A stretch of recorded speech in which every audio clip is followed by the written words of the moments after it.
Batik Mukarnas sendiri itu kan berdiri tahun 2003. Dia itu sudah memiliki more than 100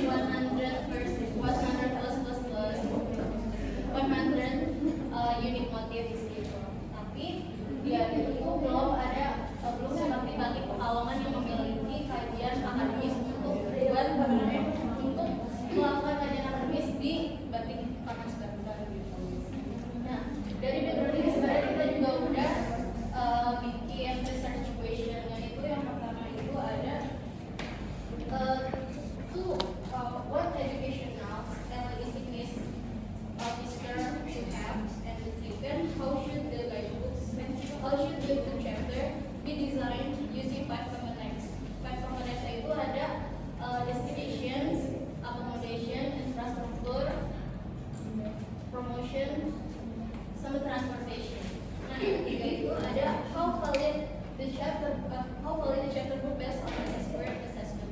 Nah, dari research question ini kita juga udah membangun research identification-nya, yaitu to analyze visitor needs. Jadi apa aja yang dibutuhkan visitor sebelum dia sampai ke tempat itu, entah transformasinya kah, informasinya kah, akomodasinya apa aja gitu. Terus the second one untuk menganalisis Batik Mukarnas sebagai tourism destination and its development potential. Terus yang ketiga itu untuk menganalisis current infrastruktur dan benefit atau kompetisinya. Oke, selanjutnya kita membahas terkait dengan komponennya. Pertama kita membahas terkait destination overview of Batik Banten Mukarnas yang akan dijelaskan oleh Dini Amalia.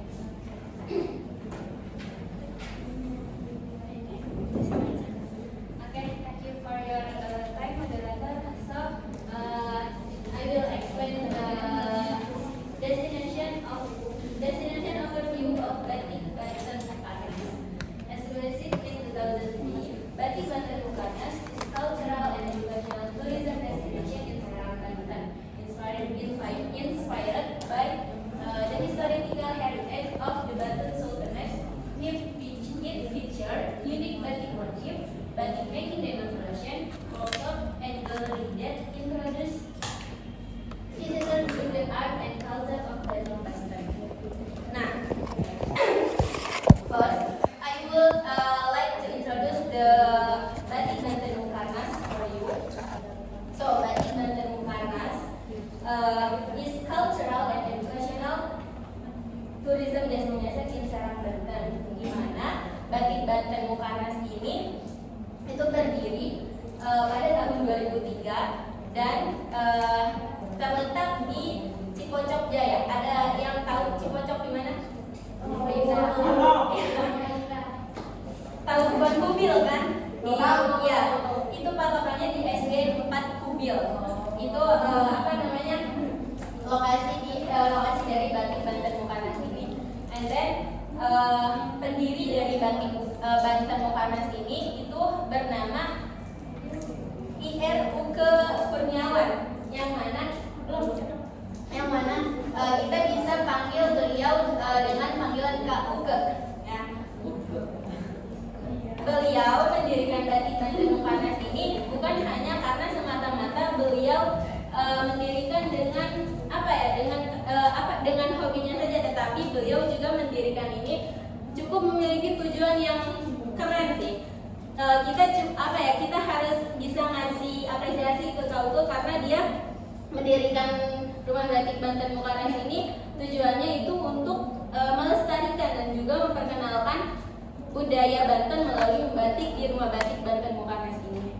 Terus perkembangan Batik Banten Mukarnas yang ada di Rumah Batik Banten Mukarnas ini itu tidak lepas dari sejarah Kesultanan Banten, yaitu karena motif-motif dari batiknya ini itu terinspirasi dari berbagai ornamen dan juga peninggalan budaya yang biasa kita temukan di kawasan Kesultanan Banten.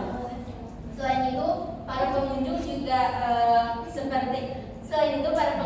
like student, tourist, or other visitor not only see the batik collection saja, tetapi kita sebagai pengunjung kalau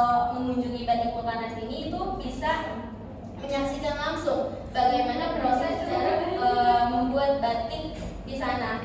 Dan juga itu kita bisa mengikuti workshop membatik di sana serta mengunjungi galeri untuk melihat produk-produk yang ada di Batik Mukarnas. Oleh karena itu, Batik Banten Mukarnas not only function as a batik production center, tetapi dia juga sebagai destinasi wisata dan juga edukasi budaya. Seperti itu. Next. And the next, the destination and list of Batik Banten Mukarnas. Batik Banten Mukarnas is a cultural and educational tourism destination that offer historical, cultural, and learning experience taught batik. Its unique motif inspired the heritage of the Banten Sultanate, make it an important symbol of Banten cultural identified with strong potential for future tourism development. Nah, so Batik Banten Mukarnas offer cultural, historical, and educational experience through its batik collection and interactive activities. Sebelum aku lanjut, aku mau nanya ke kalian, biar aku mau ngetes kalian nyimak aku presentasi atau enggak. Aku mau nanya, hal pertama apa sih yang bikin Batik Banten Mukarnas ini punya keunikan tersendiri? Ada yang tahu? Ya, silakan. Apa? Hal unik apa? Pada motif-motif batiknya. Ya, please give us for Gina. Yang bikin unik dari Batik Banten Mukarnas ini karena itu tadi yang dibilang sama Gina, karena motif-motifnya. Ada yang tahu kenapa motif-motifnya itu bikin unik di Batik Banten Mukarnas? Ada yang tahu? Nah, Sakti. Karena motifnya terinspirasi dari warisan budaya Banten. Ya, good job. Thank you for the answer, guys. And then, ya dia itu tadi apa namanya, Batik Banten itu terkenal karena motif-motif Batik Banten itu bisa unik karena dia motifnya itu terinspirasi dari peninggalan atau warisan budaya Banten. Nah, selain itu adanya workshop dan juga kegiatan edukatif di Batik Mukarnas ini, dia juga bisa memberikan kesempatan kepada para pengunjung untuk apa? Yaitu untuk visitor itu to learn directly about proses pembuatan batik secara langsung di sana, dan juga visitor bisa mengetahui apa tuh? Mengetahui arti makna di balik setiap motif yang ada di Batik Banten Mukarnas ini. Terus dengan nilai budaya yang cukup kuat dan juga konsep wisata edukasi yang dimiliki oleh Batik Banten Mukarnas ini, Batik Banten Mukarnas has great potential to develop as one of the leading cultural tourism destination in Banten. Jadi dapat kita simpulkan bahwa Batik Banten Mukarnas ini itu merupakan salah satu destinasi wisata edukasi budaya yang memiliki nilai yang cukup tinggi.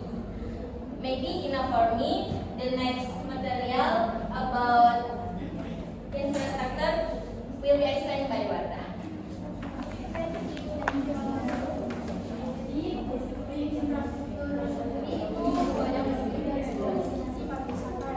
Ini mau sebagus apapun destinasi wisata, kalau infrastrukturnya sendiri kurang memadai atau terawat dan juga ada gitu, turis juga akan sulit untuk mengakses. Oke, jadi di sini ada beberapa infrastruktur. Apa yang lebih infrastruktur?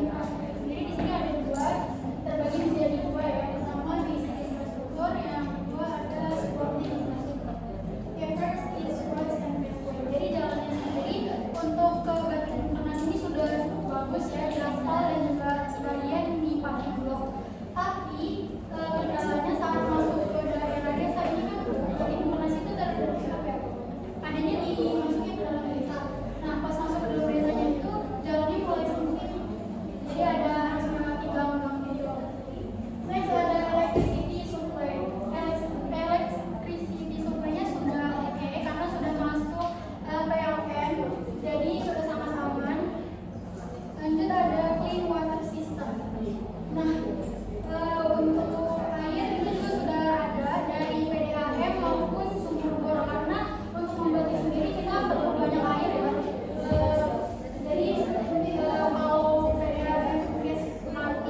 tapi dia belum menggunakan IPAPL. Jadi apa namanya dia itu belum dipisahkan gitu yang sudah bersih atau enggak. Jadi langsung aja dibuang ke limbah tempat pembuangan keluarga juga.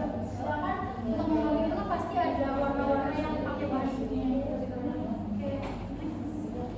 Terakhir dari usul itu development recommendations yang sama dari yang awal. Jadi di sini mungkin sarannya adalah di saat weekend itu diadakan jam khusus pejalan kaki mungkin dari jam 9 sampai jam 11 siang gitu ya. Jalan kaki itu untuk jalan kaki untuk jalan kaki aja supaya meminimalisir terjadinya kerusakan. Dan yang kedua dari APBS disarankan untuk memisah antara tong sampah organik dan anorganik dan juga drainage sistemnya diganti dengan IPAPL. Dan yang terakhir ada di nutritional science. Saya sih berharap supaya berdua kan sudah bagus ya fasilitasnya, tapi untuk di action ini dibuat jadi dua bahasa, visual, bahasa Inggris dan bahasa Indonesia. Mungkin cukup dari infrastruktur. Selanjutnya transportation.